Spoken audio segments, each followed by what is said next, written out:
So, you want to be a spellcaster? Well, before you can do that, you have to go through what I call the spell funnel. There will be over 600 spells in the game.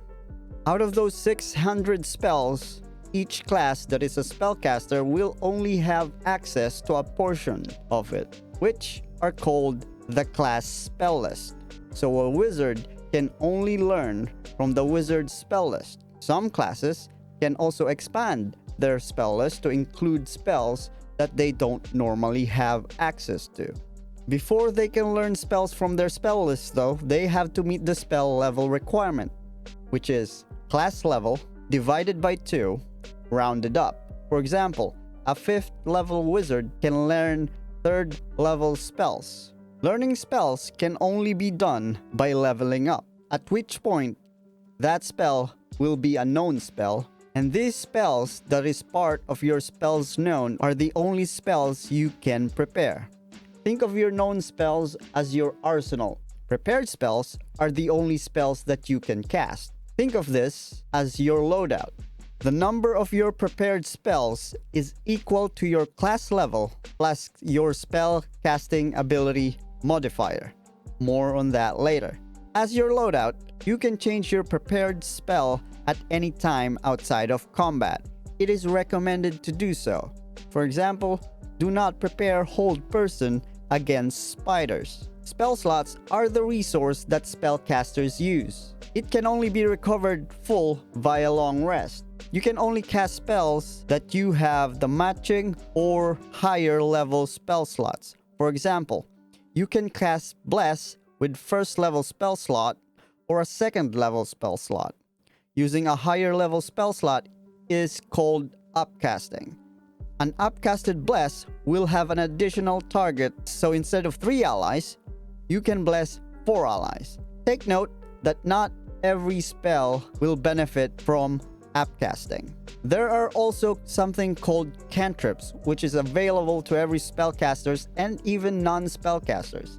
They are basically level 0 spells, which you can cast any number of times. Some of these cantrips can scale with your character level. That is all you're required to know when casting a spell, if you're a wizard. Wizards can also learn spells outside of leveling. They only need gold and the scroll of the specific spell you want to learn. Other spellcasters interact with the spell funnel differently. The spontaneous spellcasters, like bards and sorcerers, do not need to prepare spells. Divine spellcasters, like clerics and druids, do not need to learn spells. They know all the spells on their spell list. They also have a set of spells that is always prepared. Warlocks are unique. When learning a spell via leveling up, they can replace one known spell into a new one. They do not need to prepare spells, and their spell slots are the highest level possible, which are capped at 5th level. They can recover spell slots on short rest, but they only have a very small amount of spell slots. Non-full casters like paladins and rangers have different spell level calculations. They get their 2nd level spell slots at class level 5, and they gain new level spell slots after every 4 class levels. Paladins are divine spellcasters, and rangers are spontaneous spellcasters. Now that's out of the way, let's talk about spell properties like targets, either enemies, allies, or an area. And there's also friendly fire. Casting time is what turn resource it's going to use. It's either an action, a bonus action, or reaction. A spell's range is either melee or have meter range. Duration, if it has lasting effects, it will say how many turns or rounds it stays on. Concentration, if the spell is a concentration. And of course, its damage type and damage dice. And also, what type of roll it requires. It's either an attack spell or a save spell.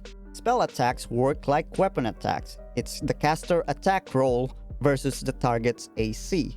So it's d20 plus spell casting ability modifier plus proficiency plus other relevant modifiers. Each spellcaster has a spellcasting ability. It's either intelligence, wisdom, or charisma. Spell saves, on the other hand, will have the target roll against the caster. The target will roll something called a saving throw versus the caster's spell save DC. The caster's spell save DC is equal to 8 plus their spellcasting ability modifier plus proficiency and other relevant mods.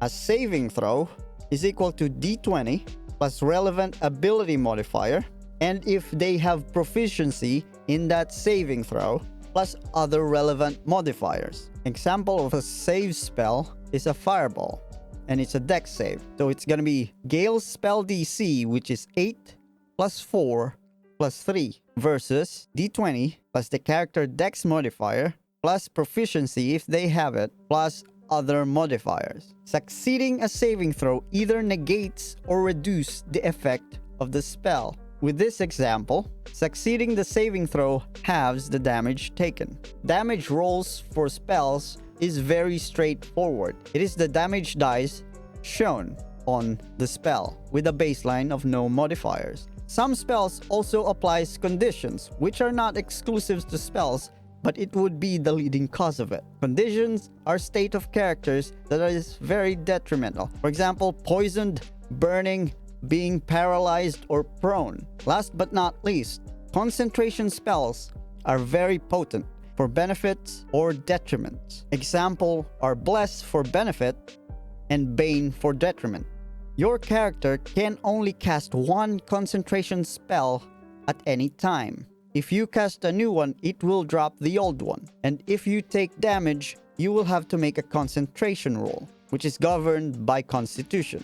It goes D20 plus Constitution ability modifier plus proficiency if you have it plus other relevant mods versus DC 10 or half of the damage taken, whichever is higher.